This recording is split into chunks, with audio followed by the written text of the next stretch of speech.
साक्षाधरितेन समस्तशास्त्रैः वृत्तस्तथा भावत एव सद्भिः साक्षाधरितेन समस्तशास्त्रैः वृत्तस्तथा भावत एव सद्भिः एव तस्य वन्दे गुरस्य चरणारविन्दम् तो प्रभो प्रिय एव तस्य वन्दे गुरस्य चरणारविन्दम् संसारधामानललियलोक प्राणाय पारिण घनाघनत्यम्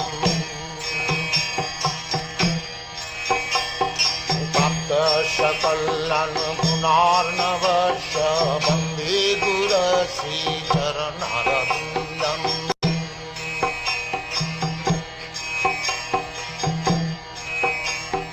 यस्य प्रसादात् भगवत्प्रसाद यस्य प्रसादात् न गति कुतोऽपि यस्य प्रसादात् भगवत्प्रसाद यस्य प्रसादात् न गति कुतोऽपि दयं स्तुवं तस्य यशस्वी सन्धं दयं स्तुवं तस्य यशस्वी सन्धं वन्दे गुरश्री चरणारविन्दम् वन्दे गुरश्री चरणारविन्दम् वन्दे गुरश्री चरणारविन्दम् वन्दे गुरश्री चरणारविन्दम् संसारदावानलनिरलोक प्राणाय पारिय घनाघनत्यम् कल्याण गुणार्णवश वन्दे गुरश्री चरणारविन्दम् वन्दे गुरश्री चरणारविन्दम् वन्दे गुरश्री चरणारविन्दम् वन्दे गुरश्री चरणारविन्दम् वन्दे गुरश्री चरणारविन्दम्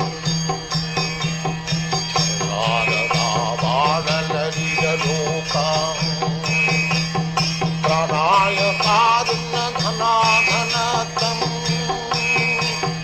भक्तस्य कल्याण गुणार्णवश वन्दे गुरश्री चरणारविन्दम् वन्दे गुरश्री चरणारविन्दम् वन्दे गुरश्री चरणारविन्दम् वन्दे गुरश्री चरणारविन्दम्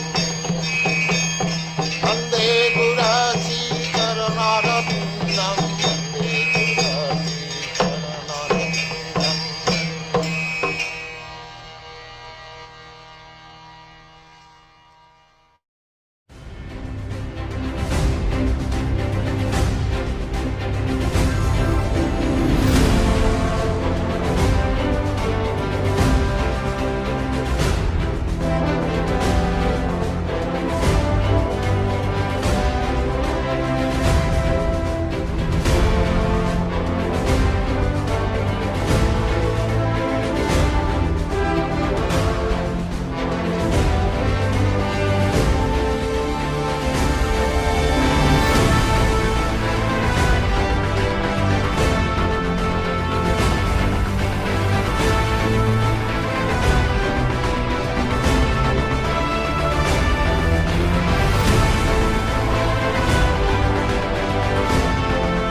Krishna, Krishna Krishna, Hare Hare, Hare Rama, Rama Rama, Hare Hare.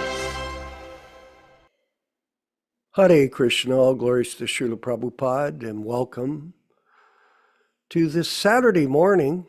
Time marches, doesn't it, Yaśodā-nandana Prabhu? It's just relentless time. And a lot of people don't see it passing because they're too preoccupied with their own personal ambitions or purposes. But the fact of the matter is, time and tide wait for no man.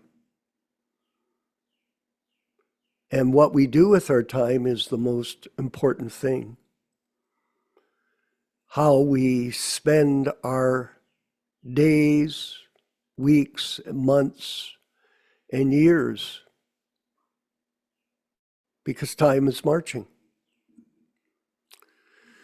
And it's most important that we utilize our time, which cannot be bought back for millions of dollars.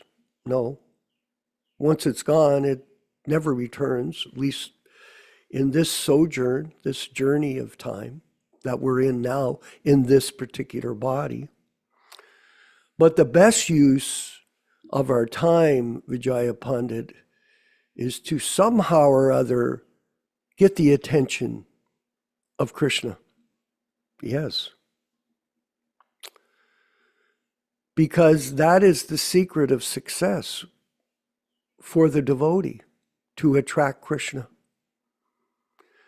And Prabhupada, I was listening to a lecture the other day, he says that his spiritual master, Bhaktisiddhanta Saraswati Goswami Prabhupada, said this: don't try to see Krishna. No. Interesting, eh? Don't try to see Krishna. But act in such a way that Krishna will want to see you. Interesting.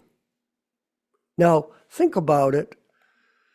Krishna is all pervasive throughout the entire creation. And God means and includes everything as described in the Nectar of Devotion, in the opening introduction.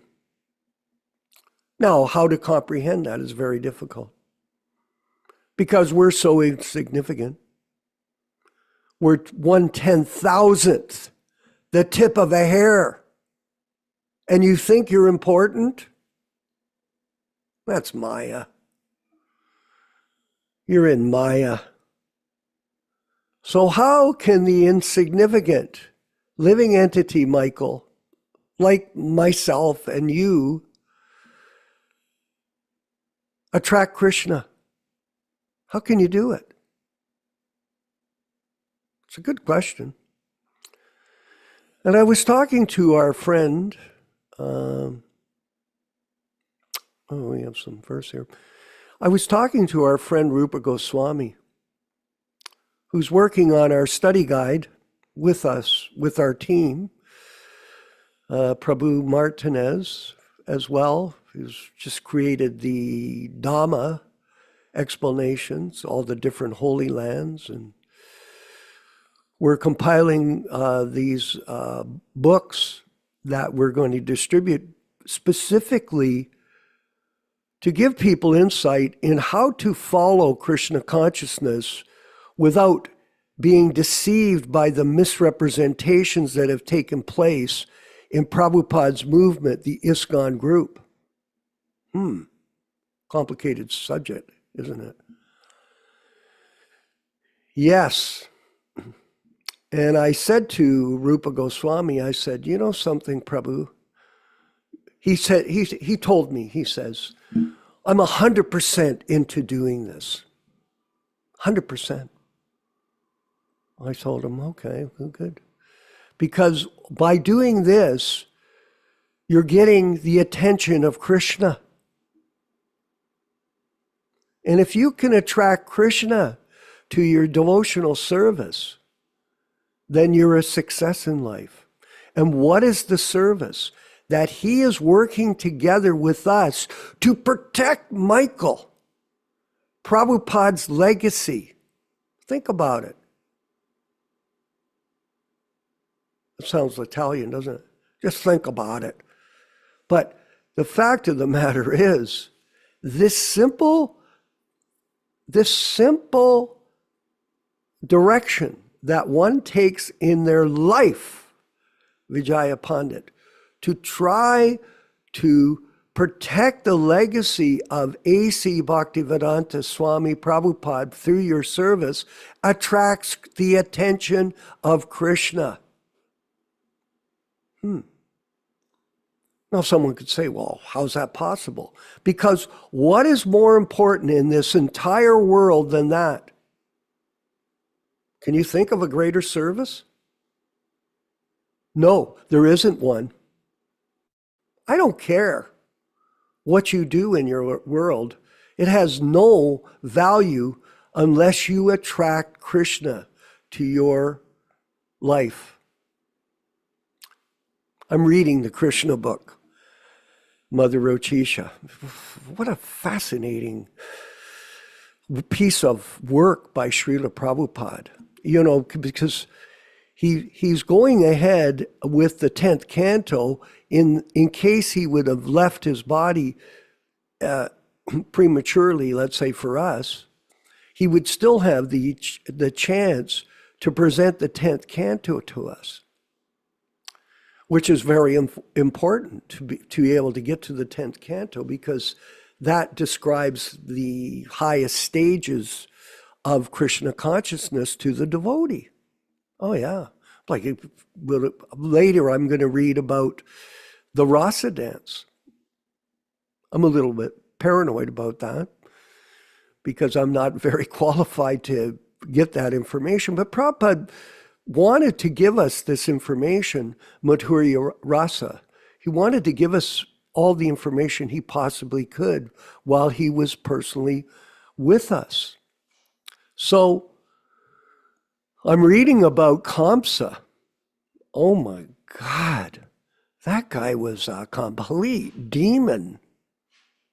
Terrible.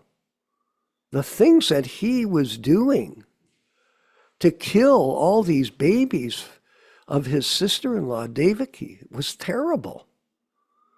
And Prabhupada explains in the purports in the book how there are two classes of men. They're demons and they're devotees. Well, that's kind of simplistic, wouldn't you say? There's just two classes of men. Well, that's the fact. Think about it. Here we go again. Just think about it.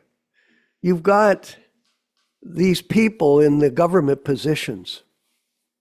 I'm seeing all of these so-called politicians who are working for the benefit of others, so-called. Of course, they leave out the animals. They leave them out. They kill the animals. There was one person who is now in a prominent position. He was selling steaks, selling the mother, the cow, selling steaks, and yet he's claiming to be a pious person. No. There are two classes of men, demons and devotees. Remember that, Michael. Just two. In the 16th chapter of the Bhagavad-gītā, there's a whole explanation of the differences between the demon and the devotee. I'm going to carry on for a few more minutes. Think about it. These so-called gurus that have created a misinformation campaign to attract followers to themselves and build bank accounts and build ashrams. Sure, you build an ashram, you claim it's going to be for other people, but guess what? You've got a 5-star residence in that particular ashram, which you don't have to pay for. There's no rent. All of us, we have to pay a mortgage or we have to pay a rent. We have all kinds of bills we have to meet. But do they? No. Why? Because they're in the guru business. That's why. And the guru business can be very productive. Yeah, you can accumulate. There's a story about somebody from Chicago, and I have people that tell me this. He lends millions of dollars to other devotees for projects, and he's a sannyasi with a private bank account in the money business. Well, someone could say, well, why would you bring that up? Because we don't want people to be misled by these demons. That's the fact. There are two classes of men, devotee and demon. If someone usurps the position of the bona fide spiritual master for personal gain, self-aggrandizement, profit, adoration, and distinction, is he a devotee or a demon, Mother Rochisha? That's it. Well, someone could say, well, that's pretty black and white. That's right. There are two classes of men, the devotee and the demon. So we have a great job as devotees to attract Krishna to us by serving the mission that we've created for all of us to protect Prabhupada's legacy without compromise, because people compromise. Why? Well, they compromise to get people attracted to them, because think about it. When you say that you're a Diksha Guru, that means that you're as good as God. That's what it means. Like Prabhupada, for example, when he speaks as an Acharya, a bona fide representative of Krishna, everything he says is Shastra. Everything. Not just, he's just talking. No. And that's why it's so captivating for all of us, Michael, to listen to Prabhupada's lectures, because there's a depth of information which is beyond time and space.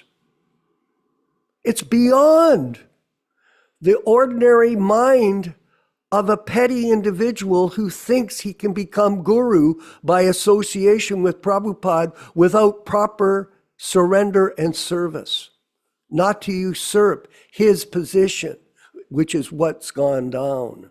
And this is a tragedy. We're going to go forward. I apologize for getting so much into this. It's a deep issue for us, very deep. And all of the experience that we have from being in this movement for over 55 years, myself and my godbrothers, it's scarred us in a certain way. We're not really scarred, but it's disturbing. Let's go to the diaries of Srila Prabhupada. Let's see, we're at 1019. Excerpt from an interview with Newsday newspaper in New York on July 14th, 1976. So Prabhupada, this is again at the Rath-Yatra festival, and they've arranged this interview to get more publicity to people through the media. Prabhupada, give him the chair. They give. Now it's interesting to note I'm just going to read through it, but you've got to watch how these disciples of Srila Prabhupada think that Prabhupada doesn't know what he's doing, or that he doesn't speak properly, or whatever. And they try to interject into the conversation to be his mouthpiece. I find it very offensive. Very, very offensive.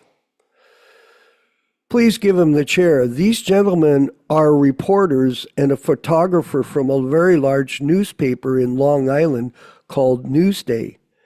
This is McKevin Lahart. So Prabhupada, he jumps forward. Oh, so they require a chair? He's asking, now here Romaswar, he's asking if you'd like a chair. Interviewer, no, this is all right. Romeshwar, this is Mr. Bill Sem. He's a photographer from their newspaper. Thank you, Prabhupada says. Sit down. You have seen our books? Interviewer, yes, I have. You translated all of those? I wonder if you could tell me how you came to founding the movement here in the United States. Prabhupada, I was ordered by my spiritual master to do this work. So on his order, I came in 1965. That is the beginning of this. I came alone with no help, no money. Somehow or other, I started. I always say that. In order to do something, you have to start. Otherwise, how can you finish? Interviewer, how did you attract people? You landed in New York? Prabhupada. My attraction is this chanting. That's all. Interviewer, did you stand on street corners and chant?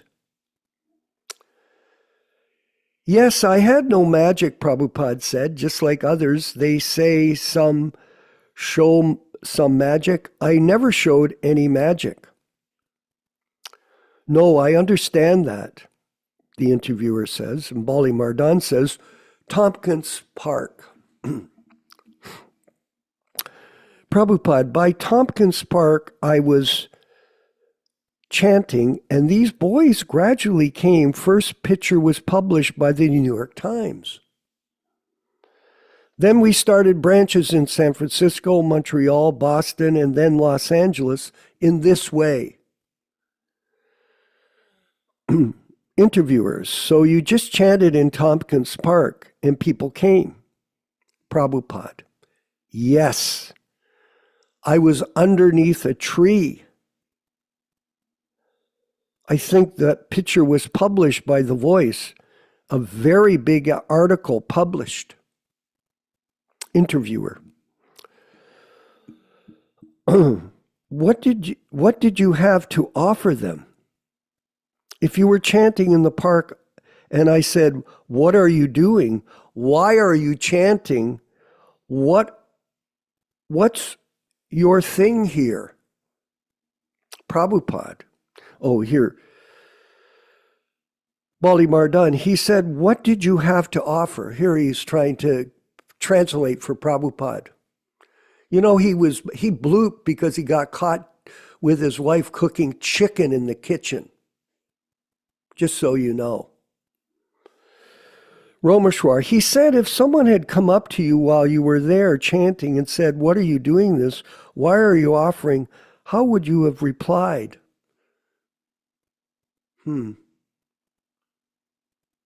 Let's not mention what Romeshwar did. They came, naturally they came and joined me and began to dance. That's all. This is the beginning. Romeshwar, but if they asked you, what is this all about? Prabhupada, no, this is for spiritual realization. If you chant, then gradually you realize yourself that you are a spiritual being. You are not the body. Then his spiritual life begins. Actually, human life is meant for spiritual realization. And if one does not spiritually realize his identity, then he remains an animal. That is the difference between animal and man. man is supposed to be spiritually realized. We're going to end this particular section, but I wanted to ask you, is this bridge preaching? Is this the example that Prabhupada set that we should all follow? Yes, it is. And Prabhupada was asked that question in another conversation. He said, you have created these miracles. Everyone says you are a miracle worker. And Prabhupada said, I do not know miracles. All I know is that I'm representing my guru without any change. And that is his success, not to change anything. Nothing. Not his books, not his kirtans, not his methods for offering prasadam. Nothing. Just repeat what you've heard, and that is your miracle. Haribol. All glories to the Sankirtan movement of Sri Chaitanya Mahaprabhu. And thank you, Michael. I see you're feeling some bliss. That makes me happy too. We're going to move forward with the chanting of Jaya Radha Madhava. And then we'll have our reading and discussion from Twain Harte, California. Yaśodā-nandana Prabhu's there. And enjoy the conversation of Krishna Katha with all of the Prabhupada Disciples Association members and the Hare Krishna Society. Hare Krishna.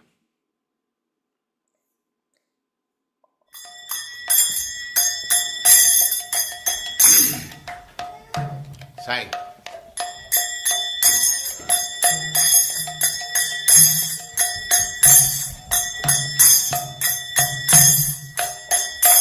Jaya Radha Madhava Punya Bihari.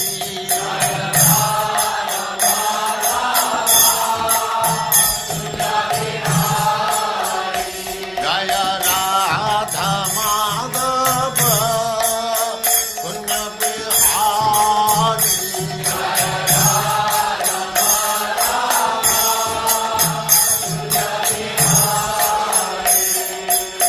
Gopi Jana Vallabha Girivaradhari. Gopi Jana Vallabha Girivaradhari. Gopi Jana Vallabha Girivaradhari. Gopi Jana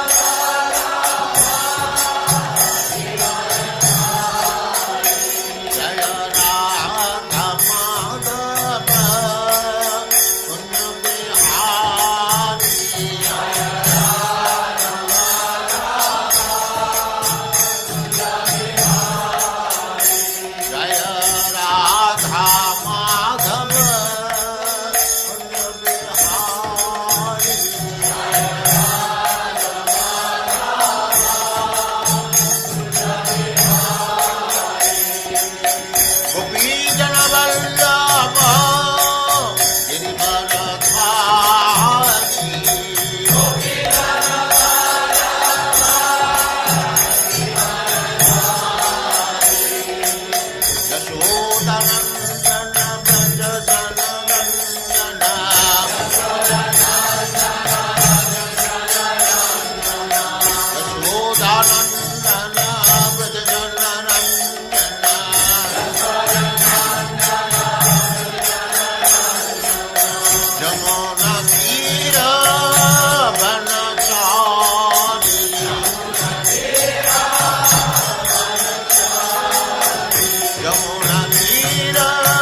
Jayam Swasaram Shrivrajagacharya Siddhara Sadasyaman Bhakti Siddhanta Saraswati Goswami Prabhupada ki Jai. Ananta Koti Vaishnavindra ki Jai. Namacharya Srila Haridas Thakur ki Jai. Prem se kaho Sri Krishna Chaitanya Prabhu Nityananda Sri Advaita Gadadhar Sivasadi Gaur Bhaktivinoda ki Jai. Sri Radha Krishna Go Gopinath Sam Kund Radha Kund Giri Govardhan ki Jai. Vrindavan Dham ki Jai. Navadvip Dham ki Jai. Swami Bhaktivinoda ki Jai. Ganga Mai ki Jai. Jamuna Mai ki Jai. Tulasi Devi ki Jai. Bhakti Devi ki Jai. Swami Bhaktivinoda ki Jai. All glories to the assembled Lord. All glories to the assembled Lord. Thank you very much.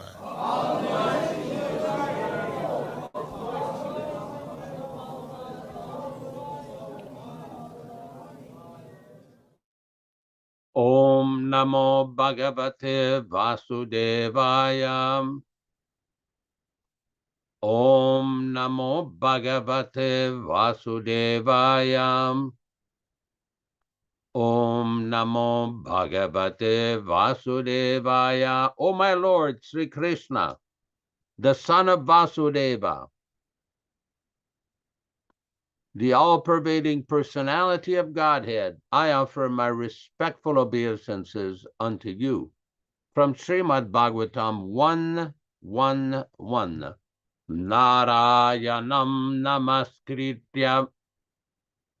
Narayanam namaskritya naram cheva narottamam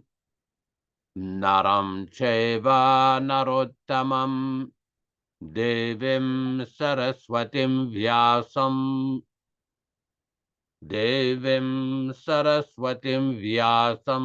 tato jayam mudirayet.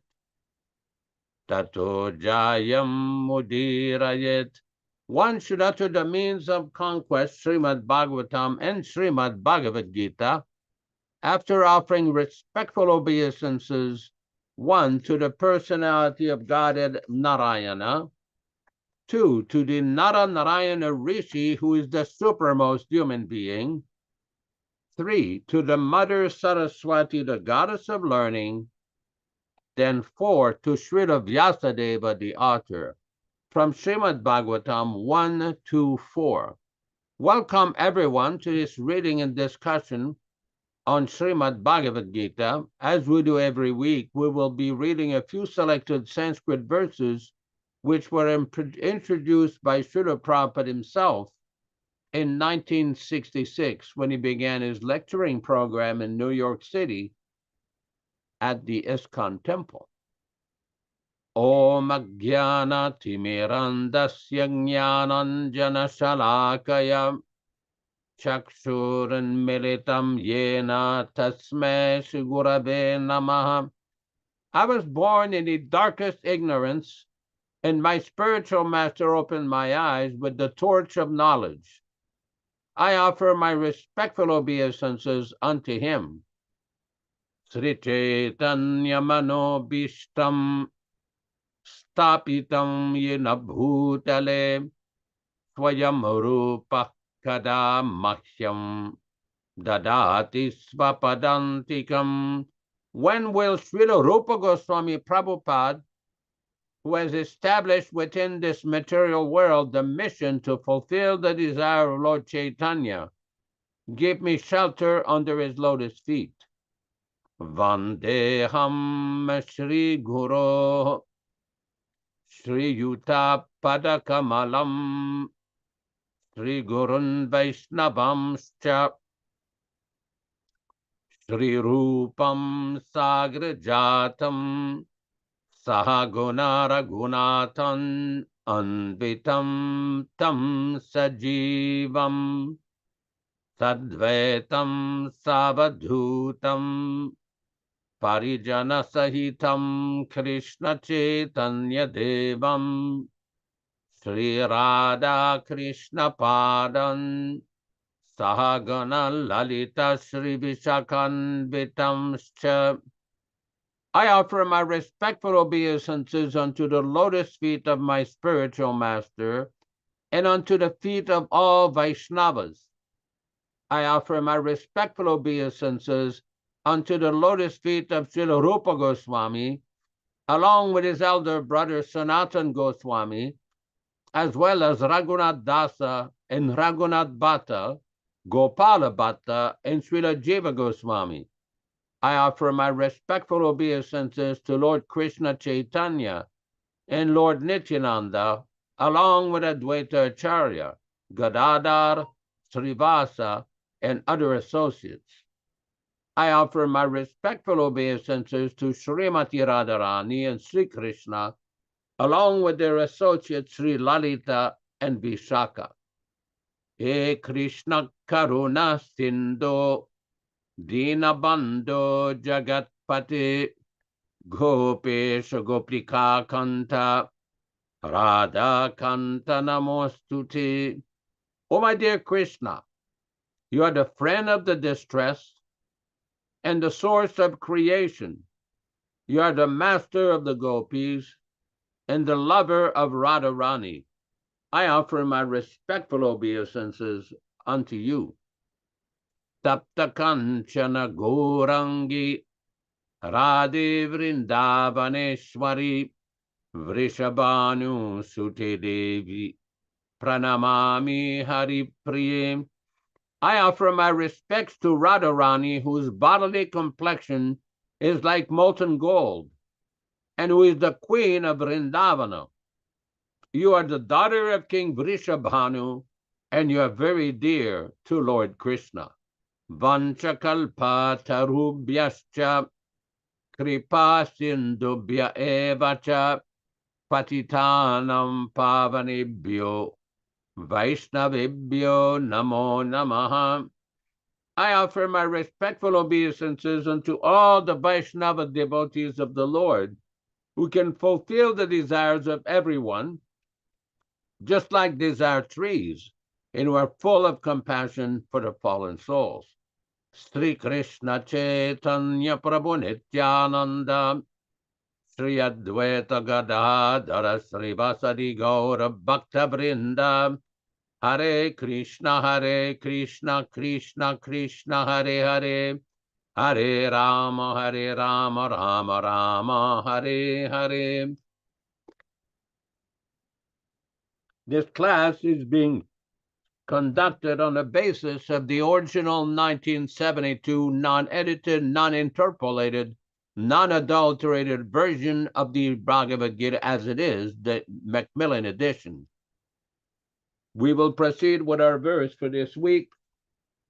This week we will be reading from chapter 13, from text 8 to 12. Given the length of this purport, we will read part of the purport this time and part next time. All synonyms, translations, and purports by His Divine Grace A.C. Bhaktivedanta Swami Prabhupāda, Founder-Ācārya of the International Society for Krishna Consciousness, also known as the Krishna Consciousness Movement. Amanitvam adambitvam ahimsa kshantirarjavam acharyopasanam shaucham steryamatma vinigraha indriyarteshu vairagyam anahankarameva janma mrityu jara vyadi dukkha dosha nudarshanam asaktirana bhisvanga putradara grihadishu nityam cha samachittatvam ishtanishtoppapattishu mayi chananya yogena bhaktirabhyabicharini vivikta deshasevitvam aratirjana samsadi adhyatma jnana nityatvam tattva jnanartha darshanam etajnanamiti proktam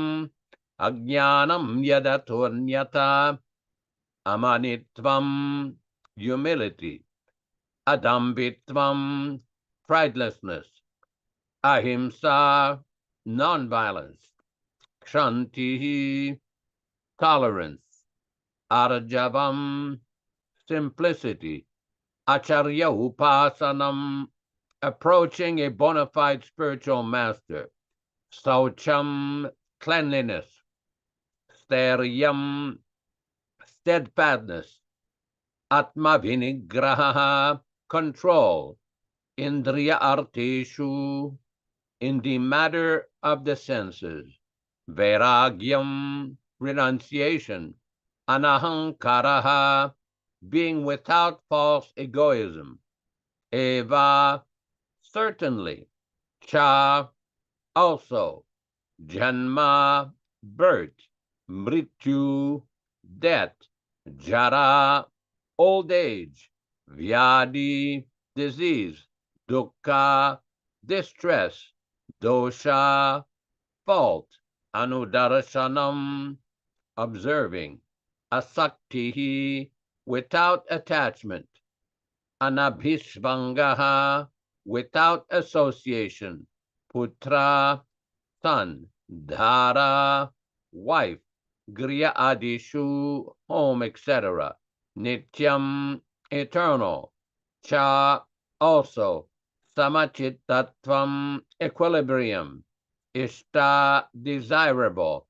Anishtaha, undesirable. Upapattishu, having obtained. Mayi, unto me. Cha, also. Anadya yogena, by devotional service. Bhakti, devotion. Avivicharini, constant, unalloyed. Vivikta, solitary. Desha, place. Sivitvam, aspiring. Aratihi, without attachment. Jana, people in general. Samsadi, mass. Adhyatma, pertaining to the self. Jnana, knowledge. Nityatvam, eternity. Tattvajnana, knowledge of the truth. Artha, the object. Darshanam, philosophy. Etat, all this. Jnanam, knowledge. Iti, thus. Proktam, declared. Ajnanam, ignorance. Yat, that which. Ataha, from this. Anyata, others. Translation by Srila Prabhupada. Humility, pridelessness, nonviolence, tolerance, simplicity, approaching a bona fide spiritual master, cleanliness, steadiness, and self-control, renunciation of the objects of sense gratification, absence of false ego, the perception of the evil of birth, death, old age, and disease, non-attachment to children, wife, home, and the rest, and even-mindedness amid pleasant and unpleasant events, constant and unalloyed devotion to me, resorting to solitary places, detachment from the general mass of people, accepting the importance of self-realization, and philosophical search for the absolute truth. All these I thus declare to be knowledge, and what is contrary to these is ignorance. Purport by His Divine Grace, Srila Prabhupada. This process of knowledge is sometimes misunderstood by less intelligent men as being the interaction of the field of activity, but actually this is the real process of knowledge. If one accepts this process, then the possibility of approaching the absolute truth exists. This is not the interaction of the tenfold elements as described before. This is actually the means to get out of it. Of all the descriptions of the process of knowledge, the most important point is described in the first line of the 10th verse. The process of knowledge terminates in unalloyed devotional service to the Lord. So if one does not approach or is not able to approach the transcendental service of the Lord, then the other 19 items are of no particular value. But if one takes to devotional service in full Krishna consciousness, the other 19 items automatically develop within him. The principle of accepting a spiritual master, as mentioned in the 7th verse, is essential. Even for one who takes to devotional service, it is most important. Transcendental life begins when one accepts a bona fide spiritual master. The Supreme Personality of Godhead, Sri Krishna, clearly states here that this process of knowledge is the actual path. Anything speculated beyond this is nonsense. As for the knowledge outlined here, the items may be analyzed as follows. Humility means that one should not be anxious to have the satisfaction of being honored by others. The material conception of life makes us very eager to receive honor from others, but from the point of view of a man in perfect knowledge, who knows that he is not this body, anything, honor or dishonor, pertaining to this body is useless. One should not be hankering after this material deception. People are very anxious to be famous for their religion, and consequently, sometimes it is found that without understanding the principles of religion, one enters into some group which is not actually following religious principles, and then wants to advertise himself as a religious mentor. As for actual advancement in spiritual science, one should have a test to see how far he is progressing. He can judge by these items. Nonviolence is generally taken to mean not killing or destroying the body. But actually, nonviolence means not to put others into distress. People in general are trapped by ignorance in the material concept of life, and they perpetually suffer material pains. So unless one elevates people to spiritual knowledge, one is practicing violence. One should try his best to distribute real knowledge to the people so that they may become enlightened and leave this material entanglement. That is nonviolence. Tolerance means that one should be practiced to bear insult and dishonor from others. If one is engaged in the advancement of spiritual knowledge, there will be so many insults and much dishonor from others. This is expected because material nature is so constituted. Even a boy like Prahlada, who only 5 years old, was engaged in the cultivation of spiritual knowledge, was endangered when his father became antagonistic to his devotion. The father tried to kill him in so many ways, but Prahlada tolerated him. So for making advancement in spiritual knowledge, there may be many impediments, but we should be tolerant and continue our progress with determination. Om Ajnana Timirandasya Jnananjana Shalakaya Chakshuranmiritam Yena Tasmai Shri Gurave Namaha. Nama Om Vishnupadaya Krishna Prestaya Bhutale Srimate Bhaktivedanta Swami Namine Namaste Saraswate Deve Gauravani Pracharine Nirvishesha Shunyavadi Paschatya Deshatarine Bhakti Siddhanta Shishyaya Bhaktivedanta Namine Prasannaya Prashantaya Tasmai Shri Gurave Namaha. Bhagavad Vandanam Kadyam Guru Vandana Purvakam Kshiram Sharkara Yuktam Kadatehi Visheshataham Adadana Strinam Danteridam Yache Punaha Punaha Srimad Rupa Padam Bhoja Dhurishyam Janma Janmani Amsho Bhagavatosmyaham Sadadaso Asmi Sarvata tat kripa pikshako nityam, tat prishtasat karomi svam, Sri Krishna Chaitanya Prabhu Nityananda, Sri Advaita Gadadara Srivasari Gaura Bhakta-vrinda, Hare Krishna, Krishna Krishna, Hare Hare, Hare Rama, Rama Rama, Hare Hare. So this is a very important sequence of verses, and Srila Prabhupada used to often quote many verses in this exchange here. When we look at this text number 8, it is explained, Acharyo pasanam socham steryamatma vinigrahaha.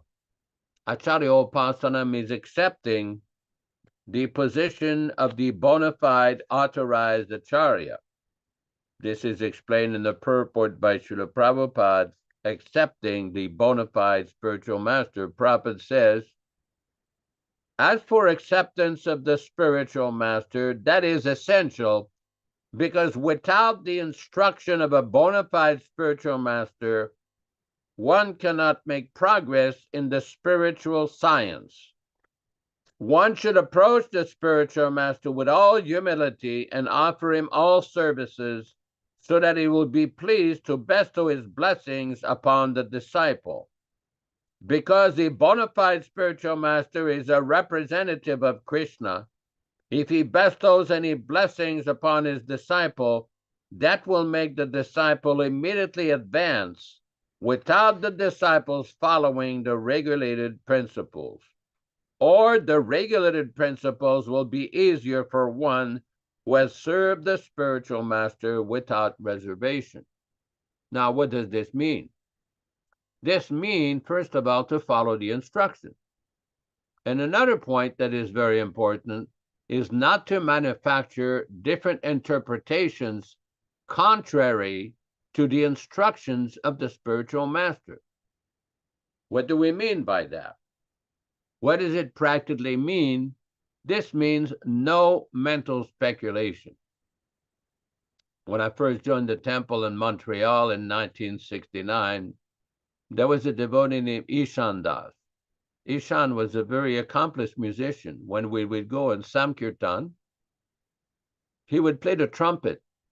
And Bharadwaj, also a very good musician, Sripati, an excellent mridanga player. So they would have this amazing kirtan, and people would gather. We would play on St. Catherine Street in Montreal, a prominent street. And what happens, many people were fascinated with this Samkirtan. So one time, Ishan at the back of the temple gave the instruction, following the regulative principles, when it says no gambling, that includes no mental speculation. Now, we all know what gamblings and game of chance mean. That is not difficult to understand. But no mental speculation is very important. That means one cannot manufacture or invents interpretations which are not intended. In other words, Srila Prabhupada has given all the instructions. Everything is clear. Everything has been given in his books, in his writings, by his practical personal example. So a devotee who is serious about making spiritual advancement should follow without unnecessary interpretation. Let me explain. In the teachings of Lord Chaitanya, Prabhupada explains that in the conversation, when Lord Chaitanya was conversing with Prakashananda Saraswati, there are two ways of understanding Vedic knowledge. One is called Mukhya Vritti, which is the direct meaning, and one is called the Lakshana Vritti, the indirect meaning. And Prabhupada would often explain, when things are very clear, there is no need of interpretation. When it is not so clear, then there can be some interpretation. The difficulty we have is some people claim, well, I was there and I really know what Prabhupada really intended, what he really meant, what he was really saying, and you regular rank and file devotees don't know so much. Well, it's a pious belief, but the reality is very different. How many times have we heard Srila Prabhupada say, if you have any questions, read my books and all your questions will be answered. Interestingly, the same devotee, Ishan Prabhu, was sent a very nice letter by Srila Prabhupada in 1970, where Prabhupada described, why is it that some people don't seem to quite understand the real meaning of Krishna consciousness? And Prabhupada said, as soon as there is personal motivation, it is not possible to understand our Krishna consciousness philosophy, unquote. Now, you don't have to be a PhD in English grammar to understand this. It is simple. It is direct. It is not complicated. If you don't have personal motivation for name and fame and power and profit, adoration, distinction, and so many other personal agendas, then Krishna consciousness can be very simple. We have heard Srila Prabhupada say, Krishna consciousness is very easy to understand for the simple, but very difficult for the crooked. If somebody approaches this philosophy with personal motivation, with personal intention, it's very difficult to understand the philosophy. The very nature of this philosophy means don't be personally motivated. That's why we are in this material world. Look at what Prabhupada said in the first line of this purport. Second line there. One should not be hankering after this material deception. What is that? Prabhupada says, the material conception of life makes us very eager to receive honor from others. But from the point of view of a man in perfect knowledge, who knows that he is not this body, anything honor or dishonor pertaining to this body is useless. One should not be hankering after this material deception. What does Lord Chaitanya say? Nadhanam na janam na sundarim kavitam vajagadisha kamaye. That I don't after a beautiful woman, or these days, after beautiful boys or underage girls, or after name and fame or power or a great poet. This is not what he wants. What does he want? Babatat bhakti raitu kitvayi. Causeless devotional service, birth after birth. If you ever have the song of the Vaishnava-acharyas, I respectfully suggest and very humbly suggest that you go study that bhajan by Bhaktivedanta Thakur called Gopinatha. This is an amazing expression of devotional humility and sentiment, where Bhaktivedanta Thakur is explaining what is the real meaning of being a devotee. Bhaktivedanta Thakur is presenting himself just like an ordinary man, but yet he's the highest devotee. Gaura Shakti Swarupena, according to our Gaudiya Vaishnava Sampradaya, Bhaktivedanta Thakur is considered a empowered incarnation, Gaura Shakti, of the manifestation of the mercy, the Shakti of Lord Chaitanya, to revive the Krishna consciousness movement. Very powerful personality. And how does he express himself? Very simply, very humbly presenting himself as an insignificant person.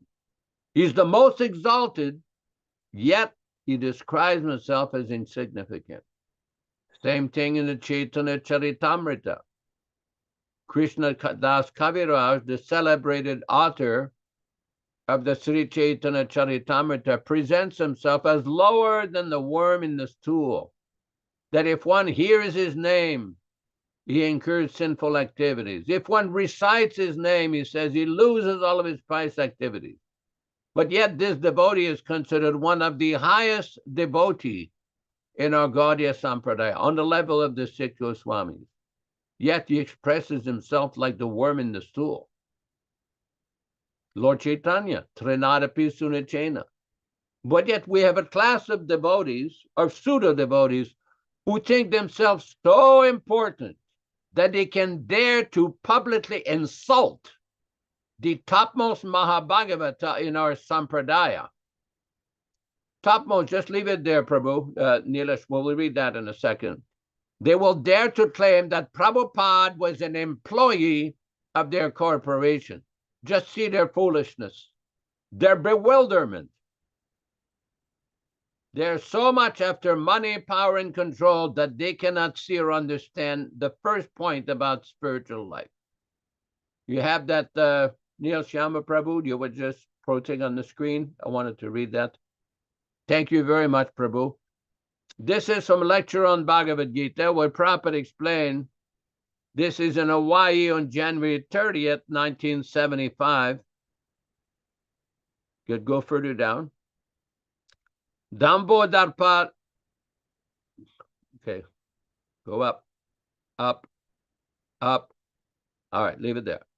Dambo Darpa Bhimanascha Krodha Parishamevacha Ajnanam Chabijatasya Partha Sampadamasurim. We have discussed last night some of the divine characteristics and Abhayam Sattva Samshuddhihi. Like that, 16 divine characteristics.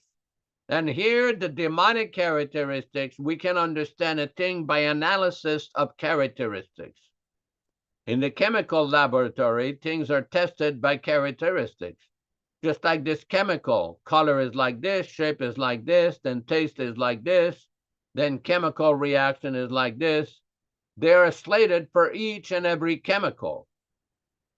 And we can understand the purity by the characteristic. The characteristic is also called dharma, just like a snake. The snake characteristic is that unnecessarily, without any offense, it bites. And the animal which is bitten, it dies. He dies. That this is the characteristic, without any fault. The snake is going and the other animal is going. Go, but the characteristic of snake is unnecessarily bite. This is the characteristic. In this way, Srila Prabhupada explains the characteristics of demonic person. And Prabhupada explains later on, this is Chaitanya Mahaprabhu's teachings. What is this damba? Why I should be pride? What is this pride? So that is ignorance due to ignorance. When one man is unnecessarily proud, that means it is due to ignorance. In Chaitanya Charitamrita, he describes himself that I am lower than the worms in the stool. Purisher kitoete muise lagishta, jagai madayoete muise papishta. Chaitanya Charitamrita Adi 5:205. Thank you very much. Hare Krishna, Hare Krishna. Hare Krishna, thank you for your brilliant explanation of today's verse and purport. And I wanted to tell you about a story I had, Prabhu, of a devotee I met who told me he was reading this particular verse and he was studying it carefully to try to develop the qualities that are outlined in it. Humility, pridelessness, nonviolence, tolerance, simplicity, approaching a bona fide spiritual master, etc. And I pointed out to him this very important part of the purport, because it's important to be guided by an authority in this philosophy of Krishna consciousness. And that is, of course, Srila Prabhupada in his purports. Because if you read the verses, you may misinterpret them by your own ignorance.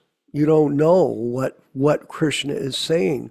But when you hear from Prabhupada, he gives the proper understanding. So my friend, he was trying to tell me, well, I'm going to concentrate on developing all of these qualities.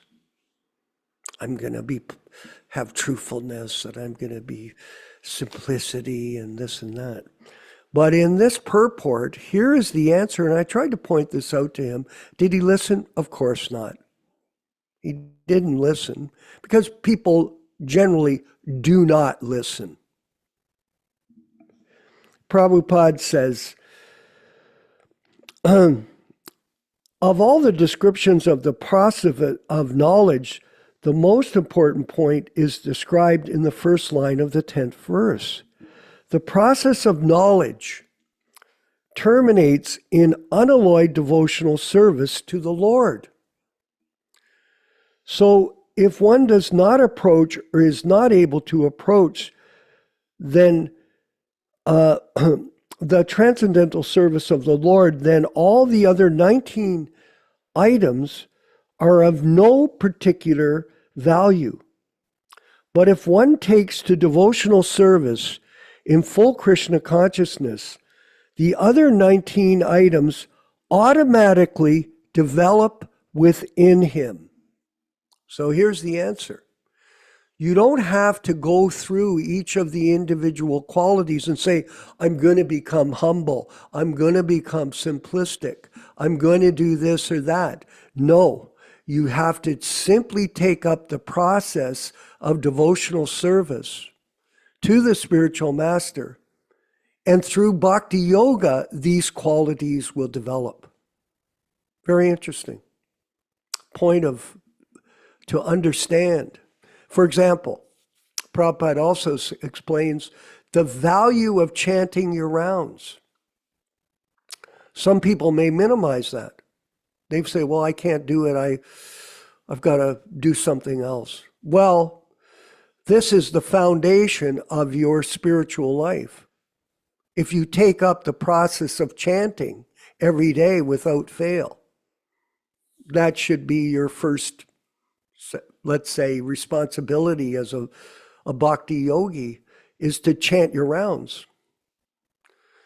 I know when I get up in the morning, I'm always thinking, okay, well, I got to chant my rounds. That's the first thing I got to do. And you work at that. You know, I've got my rounds done already. I've got my rounds. Of course, it's 10 o'clock, so, or 11 now, but I did finish those preliminary requirements as a devotee for myself. It's up to each individual to decide what they're going to do. But the first thing is you have to apply yourself to this process. And in this way, all the good qualities of a devotee will develop. If you're not changing, it's because you're not chanting. A lot of people don't chant.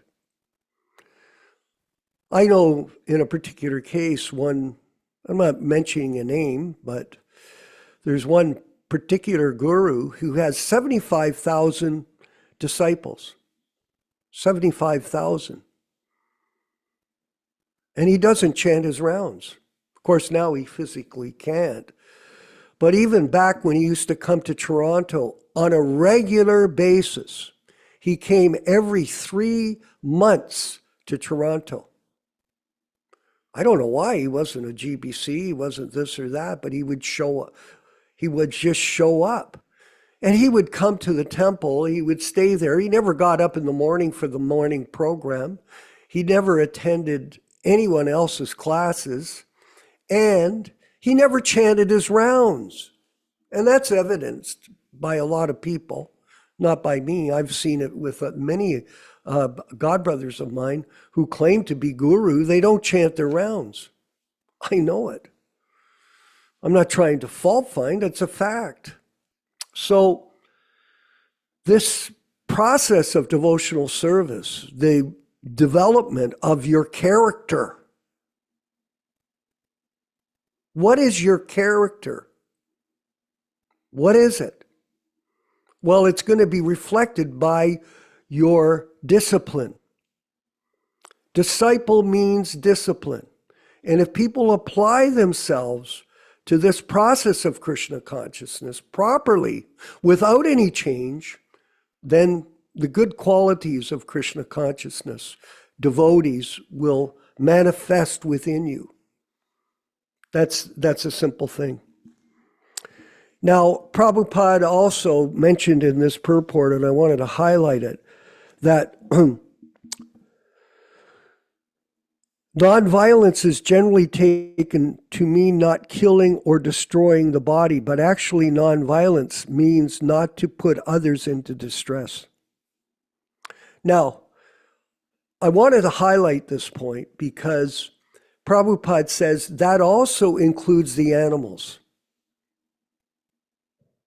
Now, someone would say, well, animals don't have souls. That's not right. That's not true. All living beings have soul. That's where the life force comes. And the greatest sin that's being committed by people in the North American continent is their constant addiction to eating dead animals and slaughtering them without any mercy. You know what's going to happen to these people? They're all going to go to hell. No, someone would say, well, that sounds like some kind of Christian preacher. Well, why are they going to hell? What does that mean to go to hell? That means karma, action and reaction. Do you want to kill animals and eat them without any remorse, without any conscience, without any concern? There's a karma for that. They used to have up on the McDonald's signs the number of burgers that were sold. Remember Yaśodā back in the day? They used to say, 1 million sold. Then it became 100 million sold. Then it became 1 billion sold. And now Dharma Bhavana, they don't put a number up because it's trillions. That's why.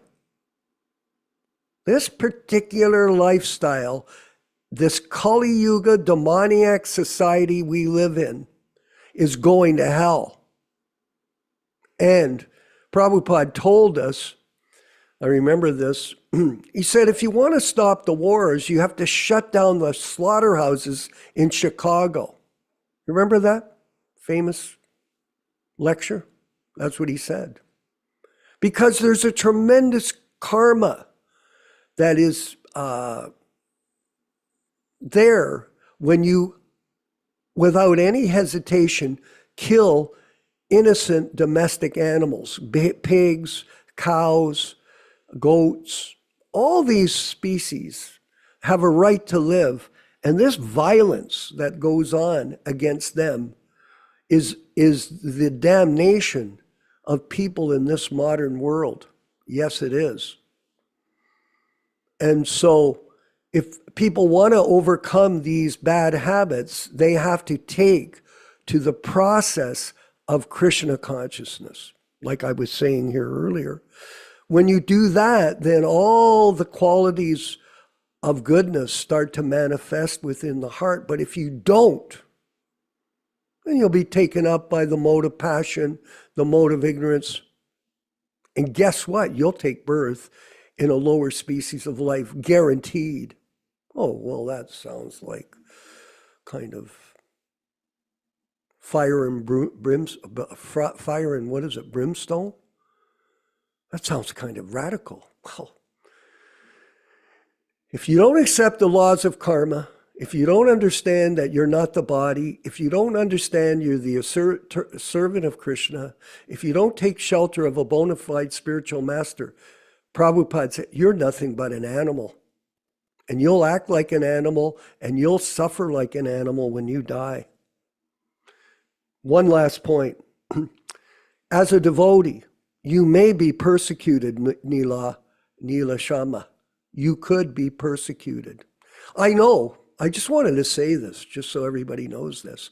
I've been threatened by death by three times when I was in the Krishna movement. Yes. I've never been threatened when I lived in the karmi world, but when I was in the devotional world, I was threatened. They put guns in our buildings. They did propaganda to try to have us arrested, put in jail. That was my God brothers. Think about it. But if you come out in this society, they don't do anything to you. But you go join the Krishna movement and see how it works out. Because if you're preaching, you may be persecuted. Just like nowadays. So many, I said to Yaśodā, well, if I went to Vrindavan for this anniversary, I don't think they'd like to see me. No. In fact, I could be in danger. So am I going? No, thank you. Prabhupada said, when you're in danger, just leave. Don't stay. Just go somewhere else and preach. Because look what happened to Jesus Christ, Nilesh Shama. What happened to him? When he started to preach, they crucified him. They killed him because they misunderstood what he was doing. Look at the case of Prahlad Maharaj. His father wanted to kill him because he was a devotee of Krishna. So don't think that you won't be harassed by the conditioned souls who are karmically entangled in sinful activity when you tell them, don't eat meat. I tell people right to their face, I have a rule. If I catch somebody bring meat in my house here, I kick them out right away. Get out and don't come back. There's a rule. So the rule of society is always practice Krishna consciousness and respect all life. That is our business. Yaśodā-nandana Prabhu, we're going to move forward with the reading from the unauthorized biography created by one of our godbrothers called the Lilamrita. And if anybody follows these people, it's not good. Give it up right away. Do not compromise. Go ahead, please. Thank you for your comments. We are reading from the Lilamrita Review, book number 2, page number 4. Book number 2, page number 4. Thank you, Rupa Goswami Prabhu. We're reading from the bottom. It says, was Srila Prabhupada shocked? The Lilamrita speculates that His Divine Grace Srila Prabhupada was shocked, shaken, and greatly affected by the hellish condition of this world, especially in the cities. Lilamrita, book 2, page 95. Although Prabhupada's home had suddenly become an insane terror, the street at its door was also a hellish, dangerous place. He was shaken. Lilamrita, book 2, page 37. America seemed so opulent, yet many things were difficult to tolerate for Srila Prabhupada. The sirens and bells from fire engines and police cars seemed like they would crack his heart. Lilamrita, book 2, page 95. Prabhupada moved quickly down the 4th flight of stairs. He had not stopped to gather up any of his belongings or even to decide where he would go or whether he would return. There had been no time to consider anything. He had taken quite a shock, and now he was leaving the arena of David's madness. Webster's dictionary defines shock as a violent shake or jar, a sudden or violent disturbance in the mental or emotional faculties. Webster Dictionary defines shaken as to tremble as a result of physical or emotional disturbance to experience a state of inability. The position of the fully realized pure devotee is never shaken. Shastra, to the contrary, states that heaven or hell are the same for the pure devotee, because he's transcendental to both. He's never shaken, even amidst the greatest difficulty. From Bhagavad-gītā, chapter 6, text 20 through 23. In that joyous state, one is situated in boundless transcendental happiness and enjoys himself through transcendental senses.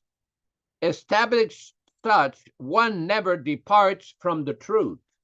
And upon gaining this, he thinks that there is no greater gain. Being situated in such a position, one is never shaken, even in the midst of the greatest difficulty.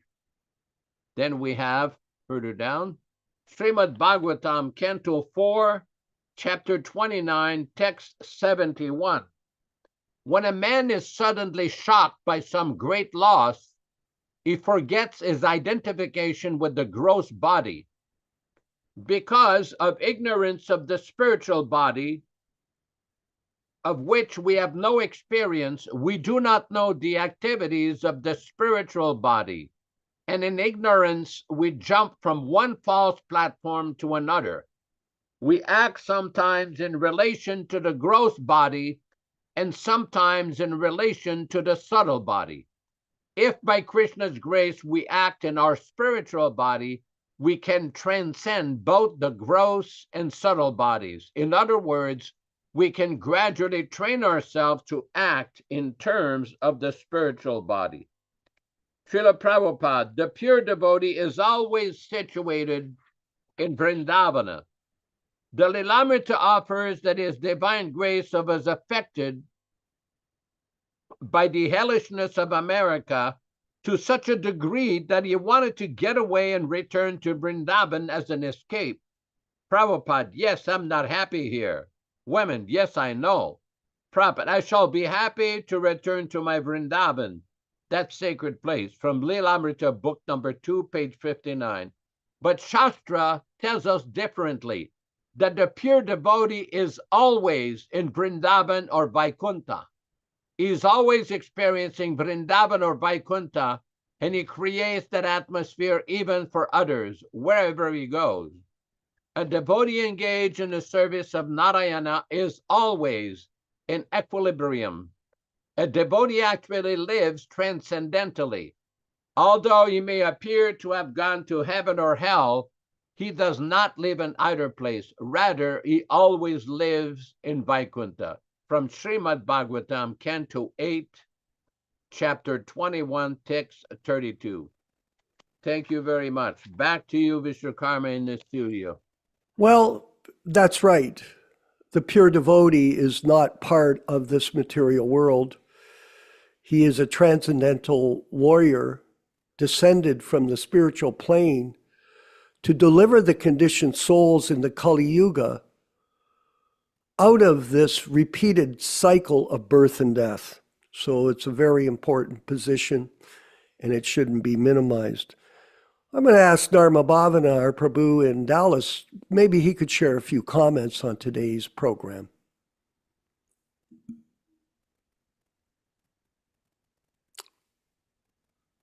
Turn his microphone on, please. Thank you.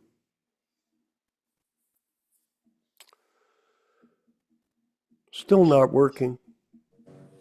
Okay, now I think it's working. Is it okay now? Yes, thank you.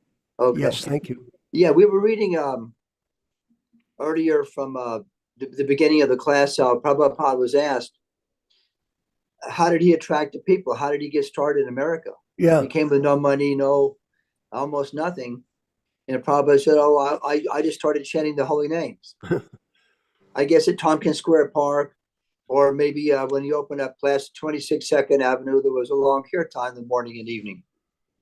So someone may ask, well, why are we studying scripture so much?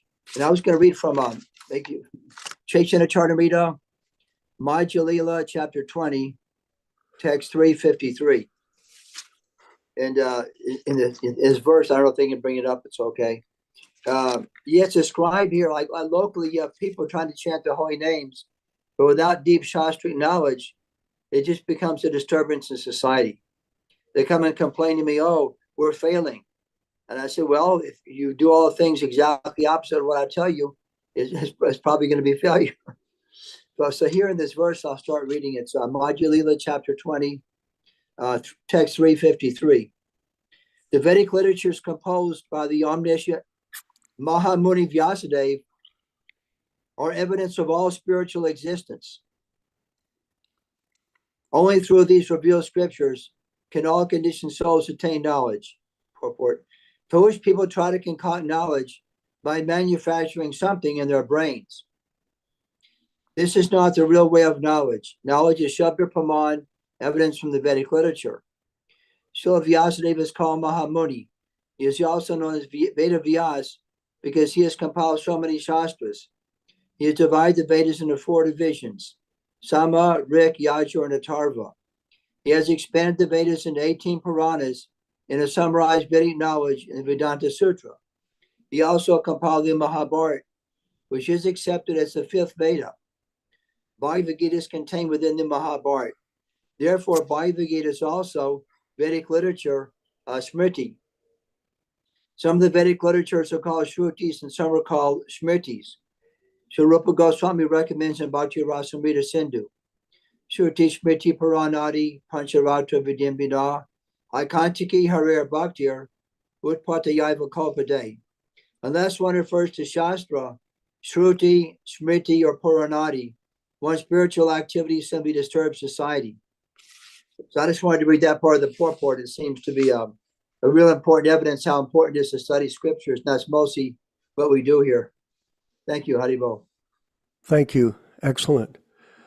We're going to move forward with, we've had a lot of activity on our chat, as you know, for those that go to it during the program, and people make comments, which we appreciate.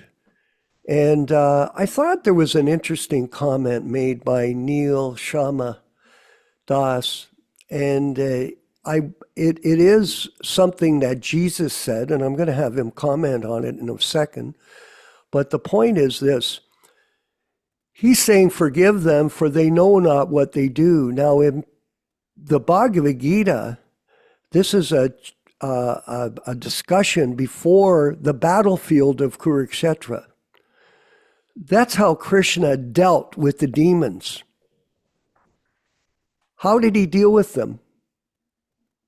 It was a war, and they were all killed. How do you put that in context, your statement here that Jesus said, Father, forgive them, for they know not what they do, Neela Shama?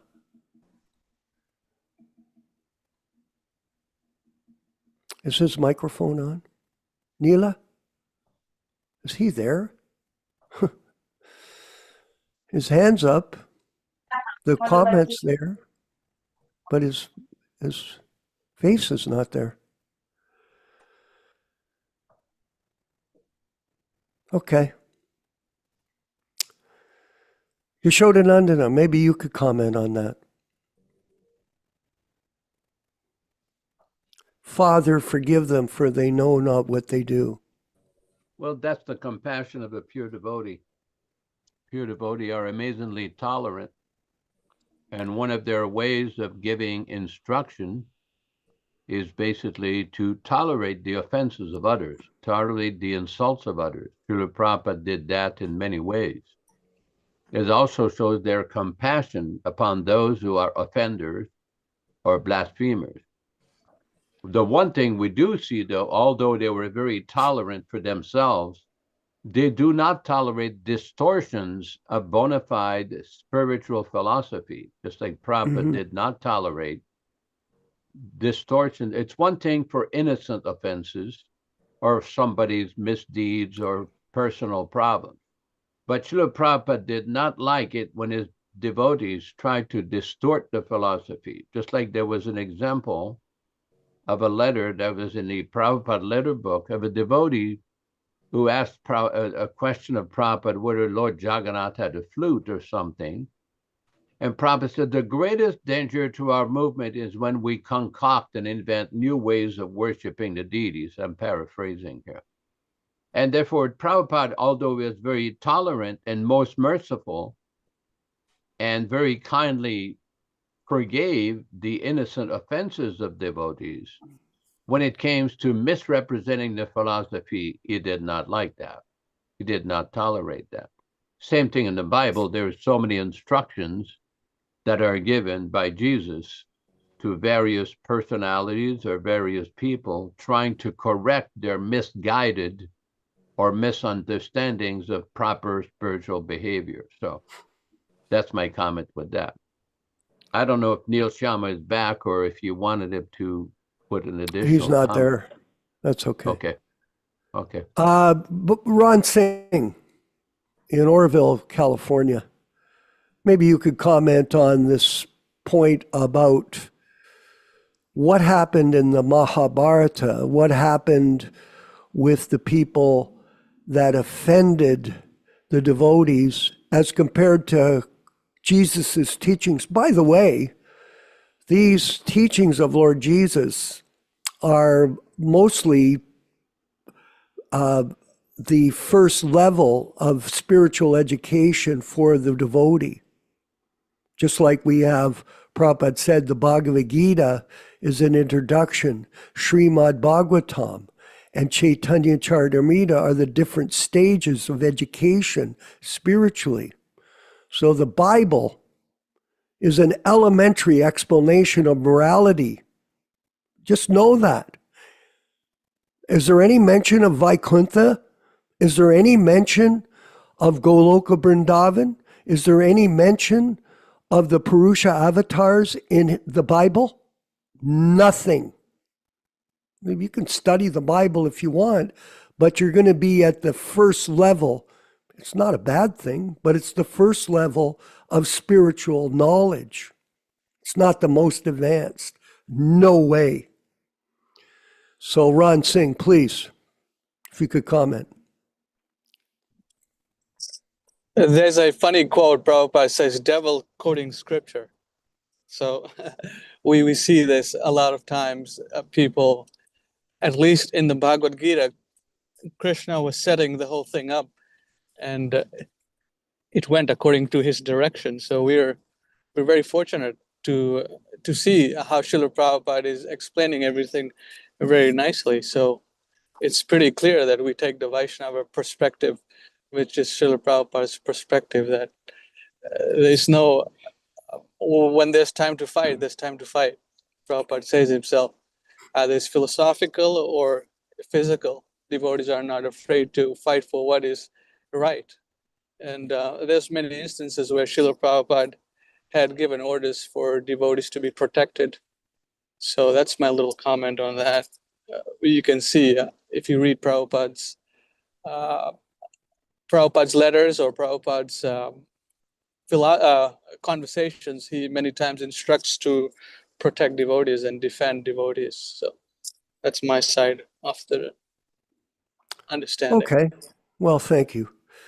we're going to wind up the program, but I wanted to mention that we're moving ahead with the printing of books, and we're also creating books to give people a deeper understanding of the philosophy of Krishna consciousness according to Prabhupada's teachings, not changed. So in order to do that, we do need people to help us. So if any of you know people that are interested in participating in this service, please have them reach me. We've got all kinds of digital platforms that we want to penetrate in our production and distribution of books. Because a lot of times, Rupa Goswami mentioned this to me yesterday because we were talking about this. He said, yeah, most people, they don't actually buy books nowadays. They take books, like, it's great to have a book. Like, you know, I personally, I'm old school, of course. I personally like the books, but a lot of people, they receive the information digitally. That's how it's transmitted these days. So if you have people that can help us with our digital platforms, you can have, if you have people that can help us on any level to disseminate this information to other people, have them get in touch with me. We really appreciate it. It's always great when other people take up the service. Like we have Ryan Martinez. He's submitting the Dhammas. He submitted it yesterday to us. And we're going to be putting it in our guide to self-realization, which is becoming a multi-volume set of books to give people a proper introduction into Krishna consciousness based on Prabhupada's teachings without any change. Very valuable. So if there's anything that you think you might like to do, please get in touch with me and we'll see if we can find a service for you, trying to have you have the opportunity to get the attention of Krishna. Do not try to act in such a way that you want to see Krishna, but act in such a way that Krishna, Michael, will want to see you. That is the secret of success. And protecting Prabhupada's legacy and protecting this process of devotional service without any change is the greatest service that all of us can do together to please Prabhupada and get the attention of Krishna. Act in such a way that Krishna will want to see you. Thank you, everyone. We'll look forward to seeing you tomorrow morning for Srimad Bhagavatam reading and discussion at 10 a.m. Eastern Standard Time here in Canada and around the world, whatever your time zone is and your time frame. And we're going to move forward with the chanting of Hare Krishna, led by His Divine Grace A.C. Bhaktivedanta Swami. Please stay on for it. It's 2 minutes and 54 seconds, and it'll be the best use of time that you can make here today in April, what is it, April 11th today? Yeah? Time flies. All glories to Srila Prabhupada.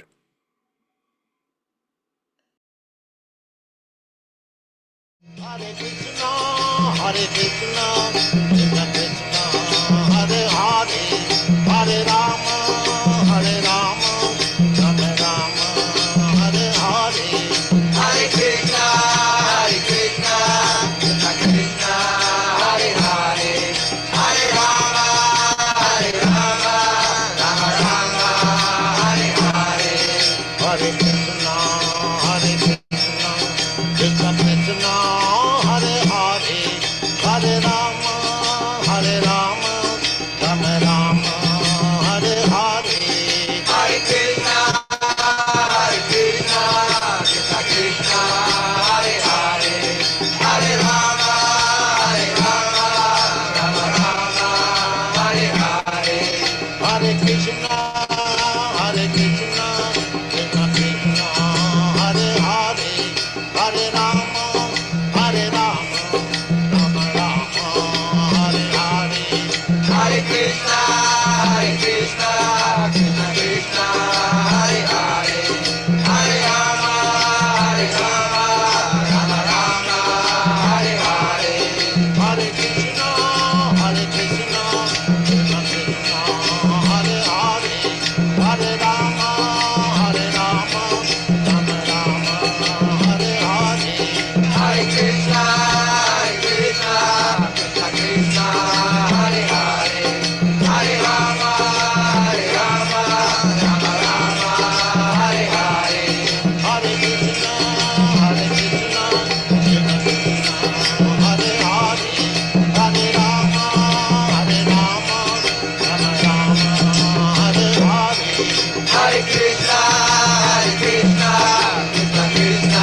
Let us offer our respectful obeisances to all the assembled Vaishnava devotees. Vanchakalpa tarubhyascha kripa sindubhya evacha patitanam pavanebhyo Vaishnavibhyo namo namaha. I offer my respectful obeisances. We all offer our respectful obeisances unto all the Vaishnava devotees of the Lord who can fulfill the desires of everyone, just like desire trees, and who are full of compassion for the fallen souls. Thanks everyone for participating in this lively reading and discussion.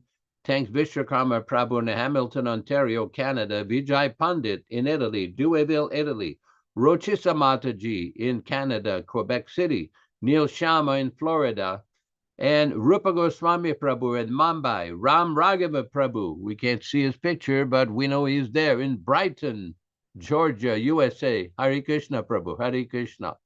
And Joe Felici in Hamilton, Ontario, Canada, and the one only Krishna Kata in Alpine, Southern California. Thanks everybody for participating. And Ron Singh, Dr. Ron Singh in Oroville, California, with a wonderful Prabhupada deity. Every day he goes to close to that river over there, purifying the river with mantras and chanting of Hare Krishna.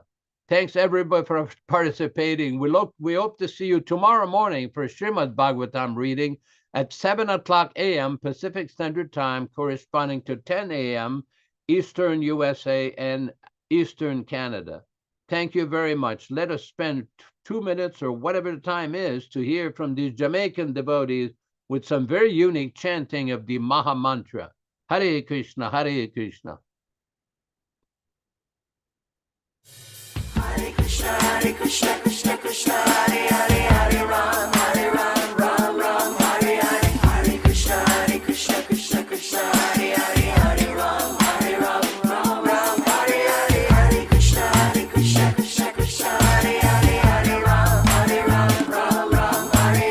Hare Krishna, Hare Krishna, Krishna Krishna, Hare Hare, Hare Ram, Ram Hare Hare. Hare Krishna, Hare Krishna, Krishna Krishna, Hare Hare, Hare Ram, Ram Hare Hare. Hare Krishna, Hare Krishna, Krishna Krishna, Hare Hare, Hare Ram, Ram Hare Hare. Hare Krishna, Hare Krishna, Krishna Krishna, Hare Hare, Hare Rama, Rama Hare Hare. Hare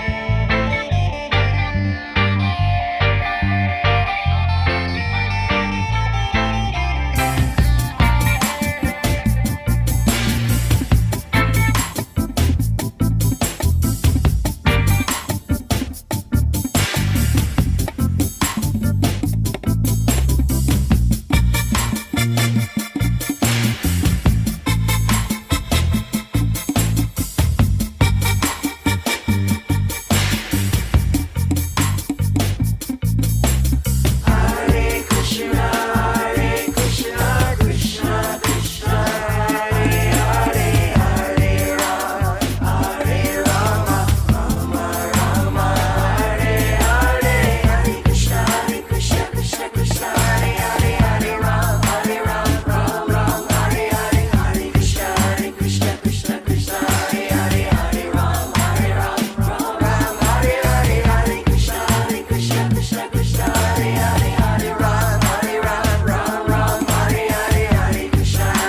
Ram Hare Hare.